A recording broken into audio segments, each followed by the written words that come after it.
आपका शरीर बढ़िया है, सेहत बढ़िया है, तो किसी भी काम को आसानी से कर पाएंगे। कैसे? आजकल ये बच्चे देखते हैं, पढ़ाई में हो या कोई अन्य काम हो, कुछ भी काम करते हैं तो एकदम जी जान लगा के इतना पढ़ जाते हैं, कामयाबी तो मिल जाना है लेकिन सेहत खो जाता है। जितना कमाता है फिर सब क्या करता है, शरीर को ठीक करने में लगाता है। शरीर को ठीक करने में लगाने का तो लगा ही रहा है। सबसे मजेदार बात तो ये है ना, और सबसे दुखद बात ये है ना कि वो जीवन का आनंद नहीं ले पा रहे। कहने के लिए तो ऑफिसर कहला रहा है लेकिन बीमारी से ग्रसित है, फिर कराह रहा है। तो इसीलिए हम दोहरी जिंदगी जीते हैं, बाहर कुछ और दिखा रहे हैं, अंदर कुछ और चल रहा होता है। इसलिए ध्यान देने योग्य बात है कि बच्चे पढ़ रहे हैं दिन रात, लेकिन उतना करने का क्या जरूरत है? अगर थोड़ा थोड़ा करके हर रोज करे। पढ़ाई का मतलब ही होता है धीमे किंतु लगातार। हम लोग बहुत समय चुके बर्बाद कर चुके होते हैं, इसलिए जब परीक्षाएं आ जाती हैं तो फिर जी जान करके लगते हैं, जिससे सेहत चला जाता है। अचानक इस पर भार दीजिएगा तो ये तो प्रभावित होना स्वाभाविक है। तो अगर हम सब कुछ नियमित कर लें, क्योंकि इसको बचाकर ही सब करना है। ये शरीर ही एक ऐसा घर है जिसमें आपको पूरा जीवन भर रहना है। एकदम रोगायल रहिएगा, सेसायल रहिएगा। तो बोलिए, मुरझाया हुआ फूल पर तितलियां आती हैं।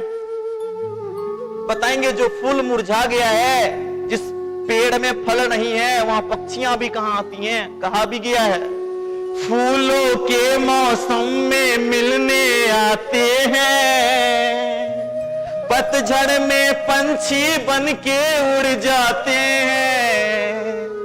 फूलों के मौसम में मिलने आते हैं, पतझड़ में पंछी बन के उड़ जाते हैं। यही होगा।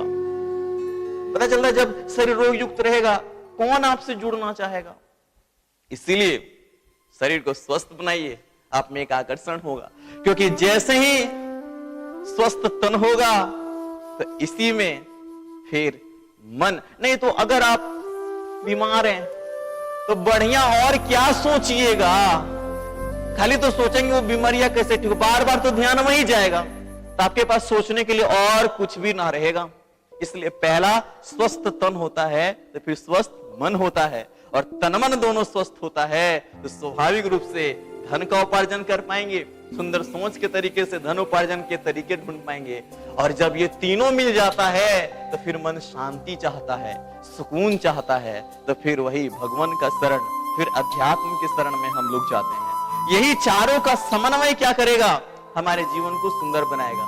मैं थोड़ी देर पहले कह रहा था कि बच्चे पढ़ने का पढ़ रहे हैं, तो मैं पूछना चाहता हूं, अगर कोई बर्तन है, अगर एक बाल्टी है, तो उसमें हम खूब पानी भर रहे हैं, खूब पानी भर रहे हैं, कह रहे हैं खूब मेहनत कर रहे हैं, लेकिन उसमें पेंदिए नहीं है, तो जितना भर रहे हैं वो तो गिरिए जा रहा है, वो तो चुइए जा रहा है।